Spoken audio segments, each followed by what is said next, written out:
Naglasak. Glas. Naglas. Naglasak. Mefeks. Glasni. Akcent. Teksa. Naglas. Naglas. Naglasak. Naglasak. Glasni. Glasni. Naglas. Naglasak. Naglas.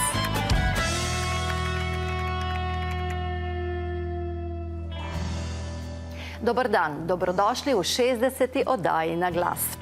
Močne barve in še bolj močno sporočilo so zaščitni znak njegovih plakatov. Spoznajte grafičnega oblikovalca Ajdina Bašića. Ja sam praktično svoju profesionalnu karijeru izgradio u Sloveniji i zato ja uvijek kažem da sam po zanimanju Slovenac, a po rodu sam Bosanac. Hrepenenje po ljubezni, žalost ali ljubezen. Kaj je pravzaprav sevdah? Pa po meni je sevdah nekako način života. Kada slušate sevdalinku, ona vas opušta. Ona u vama budi emocije za koje možda niste znali ni da postoje. Američani imajo blues, Portugalci fado, Bosanci pa sevdah.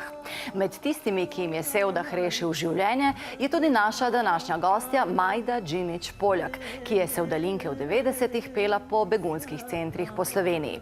Danes, 25 let kasneje, pa nekdanja begunka iz Bosne pri vključevanju v družbo pomaga novim beguncem. Kdaj sevdah postane sevdalinka, je raziskovala Vesna Hrdlička-Bergelj.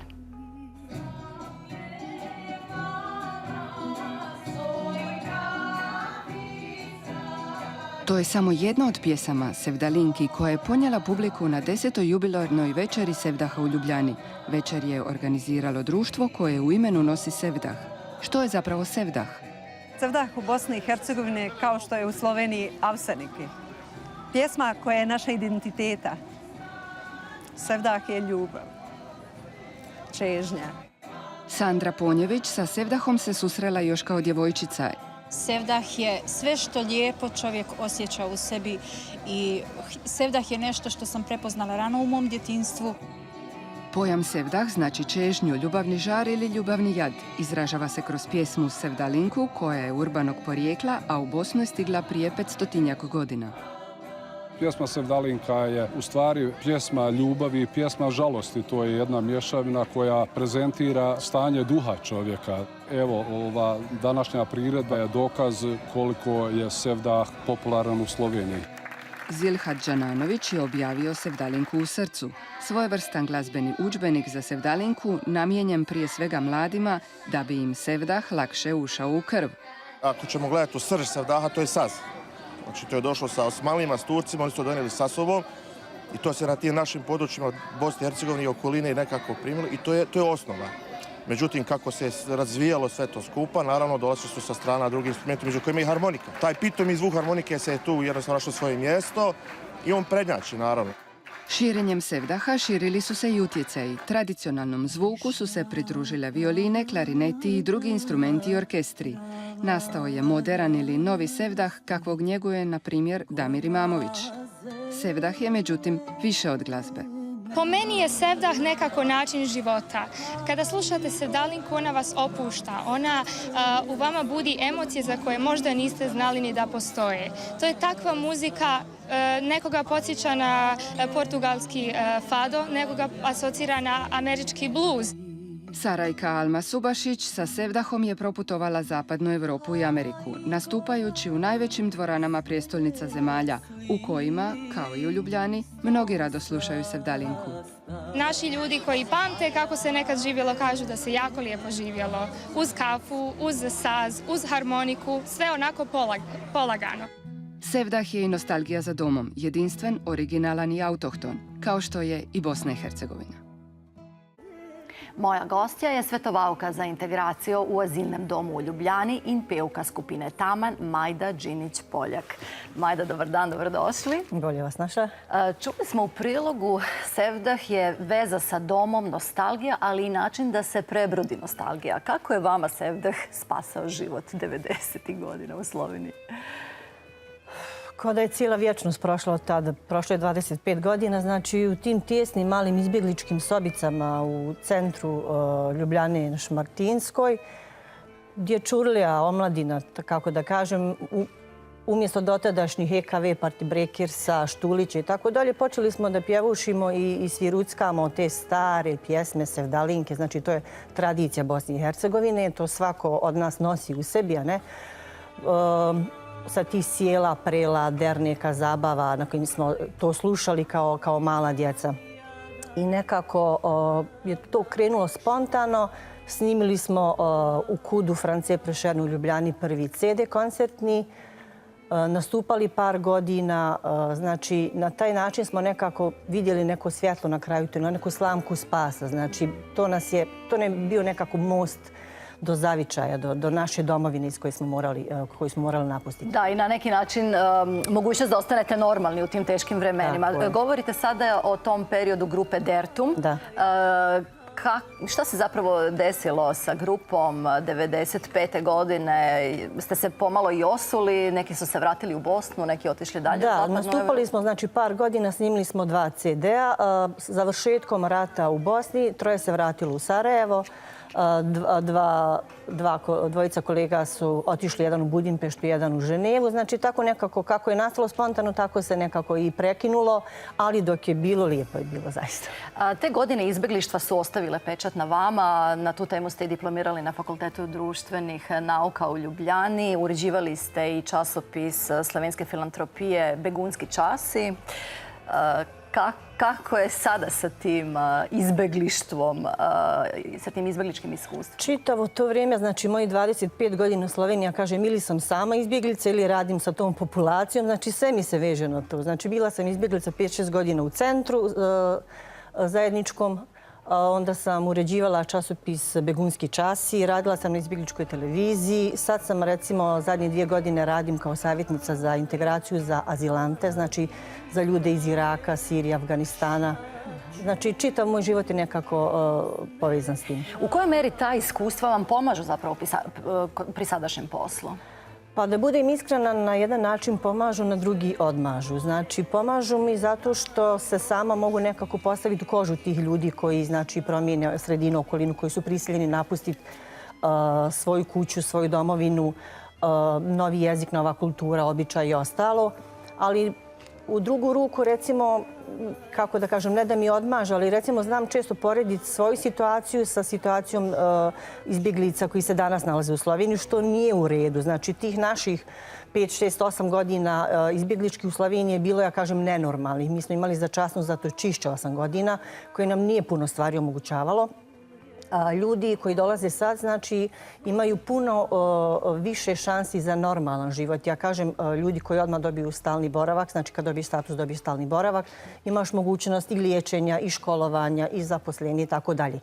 Po drugoj strani im je teže zato što su, ja kažem, treba i to uzeti u obzir da su druge boje kože, da je to potpuno drugačiji jezik i drugačija kultura i ostalo. Znači, sve ima svoj plus i minus. Ja se, recimo, u azilantskom domu, znači, trudim pomagati ljudima pri integraciji u Sloveniji.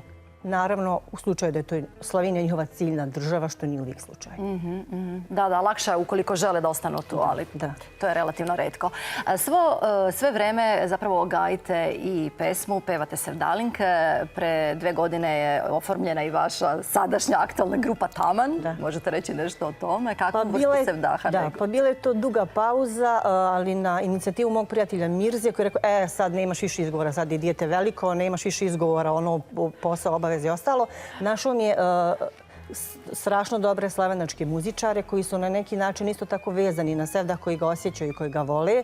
Tako da smo oformili grupu Taman koja, mogu reći, na sličan način kao Dertum tad pristupa toj vrsti muzike. Znači, sličan je pristup, improvizacija, džez elementi i slično. Znači, to je moderan ili novi sevdah? Tako je. U čemu se on zapravo razlikuje od tog tradicionalnog? Pa ljudi koji se bave tim, recimo muzički kritičari, su znali reći za Dertum da je Dertum otvorio tu eru novog sevdaha, znači 95. godine. Poslije nas su došli Damir i Božo, Amira i ostali bendovi i pojedinci. Taman nekako, znači, puno liči na taj Dertum i puno ljudi pita je li to nastavak Dertuma. Ja kažem, pa jest i nije, pošto recimo ja sam pjevačica Dertuma, Marijan je isto tako bubnjar iz Dertuma, i je i nije. Ko sluša sevdah u Sloveniji? Je li to slovenačka publika ili su to doseljenici iz Bosne ili druga ili treća generacija doseljenika? Pa jedni i drugi, s tim da sam ja bila jako iznenađena na početku Dertumovih nastupa. Znači kad su nam u publici u našoj drugoj kući Kudu Francije Prešern, znači većinom bili Slovenci. Onda je nama bilo to strašno interesantno kako Slovenci pa slušaju, dižu ruke na Mujo Kuje. Međutim, ja mislim da je to sad miks, da smo na neki način upoznali publiku i slovenačku i mlađu publiku iz Bosne, iz prostora cijele bivše Jugoslavije, znači sa tom našom tradicijom. I jako mi je drago zbog toga. A koje je vaše objašnjenje zašto Slovenci vole Mujo Kuje? Konja na mjesecu. Pa živa je muzika, recimo temperament ima neki u sebi. Aha, znači tu su emocije dozvoljene. Tako je. Koliko često i da li održavate kontakte sa ljudima iz Bosne sa kojima ste recimo tada bili u izbjegličkom centru ili se na neki drugi način tokom života u Sloveniji ste se upoznali? Da, naravno, to su ljudi za koje ja kažem da je to jedna velika porodica moja. To su bila izuzetno teška, ružna, ali i lijepa vremena. Znači mi smo se nekako srodili kao jedna velika porodica. Dođu na moje koncerte, skupa pjevamo, plačemo, grlimo se, pijemo, znači sretnimo ih u Ljubljani na ulici, preko socijalnih mreža kontaktiramo, znači ja to vrijeme ne mogu zaboraviti. Znači to je najteže, ali ujedno i najljepše i najplodnije moje vrijeme u životu. Možda neki koncert ili nešto spremate? Spremamo uskoro, znači s Tamanom par koncerata. Mi smo većinom nastupamo po klubovima u Sloveniji, znači nismo za neke velike dvorane i tako, više smo klubski bend. Hvala vam mnogo za danas na ovom gostovanju. Zaščitni znak grafičnega oblikovalca Ajdina Bašića, Sarajevčana, ki že 16 let živi v Ljubljani, so močne barve in še bolj močna sporočila plakatov, glasbenih ovitkov, knjižnih platnic ali spletnih strani. Kolegici Ivani Stipić-Lah je zaupal, da je Bosanec po rodu, po poklicu pa Slovenec. 39-godišnji Ajdin Bašić nije običan grafički dizajner. Konceptualni umjetnik odrastao je u ratom zahvaćenom Sarajevu gdje je igrom slučaja upisao likovnu akademiju koju je pak završio u Ljubljani. Ja odem u Sarajevo i nažalost moram priznati se osjećam kao turista tamo. Znači, ja ipak živim ovdje sad. Ja sam produkt slovenačkog obrazovnog sistema, većim dijelom nego u sarajevskog. Ja sam praktično svoju profesionalnu karijeru izgradio u Sloveniji. Zato ja uvijek kažem da sam po zanimanju Slovenac, a po rodu sam Bosanac. Njegova umjetnost je jednostavno prepoznatljiva i nosi jasnu poruku. Ja se nemam za umjetnika, ja sam dizajner. Međutim, volio bih vjerovati da nešto od tog konceptualnog pristupa ostalo i da je vidljivo u tom radu. Ta ideja da je možda poruka važnija od estetske čistoće je u svakom slučaju nešto što ja i dalje vjerujem. Oblikovao je mnoge knjige. Za galeriju Škuc je oblikovao pozivnice, publikacije, plakate. 2 puta je predstavljao slovenske umjetnike na Venecijanskom bijenalu. Već duže vrijeme zadužen je i za cjelokupni grafički izraz Gradske galerije Ljubljana. Mislim da sam imao tu sreću da sam radio uvijek sa umjetnicima koje sam volio i čije radove sam cijenio, pa je tu nekako kao ta uzajamna ljubav do rada bila ta gonilna sila kroz različite projekte.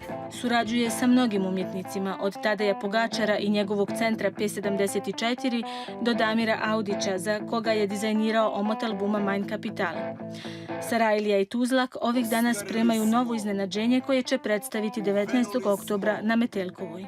To će biti 4. album za koji gradim, znači i omot, malo promocije, znači neki plakati. Uvijek kad radimo taj projekat, kako hoćemo da ispadne malo drugačije, tako da smo ove godine smislili neku stvar, pa smo si malo zakomplikovali život, pa sada smišljamo kako to riješiti. Uvijek je problem želje protiv budžetu. Iako je za svoj rad dobio mnoge nagrade, između ostalog i nagrade Trend, te čak 2 Brumnove nagrade, Ajdin Bašić ostaje skroman, ali angažiran dizajner koji teži nekom boljem svijetu. Svijetu bez velikih društvenih razlika, u kojem ćemo si svi biti malo bliži i bar malo jednakiji. Hrvatsko kulturno društvo Pomurje vabi na fotografsko razstavo Sabine Mađar, ki pravi: kakor smo si različni ljudje, se tudi mesta razlikujejo med sabo. Razstava v Kulturnem domu Lendava bo odprta do 27. oktobra. Znova se vidimo čez 14 dni. Do takrat se beremo prek RTV Slo.si in družbenih omrežjih. Hvala za zaupanje. Lepo se imejte.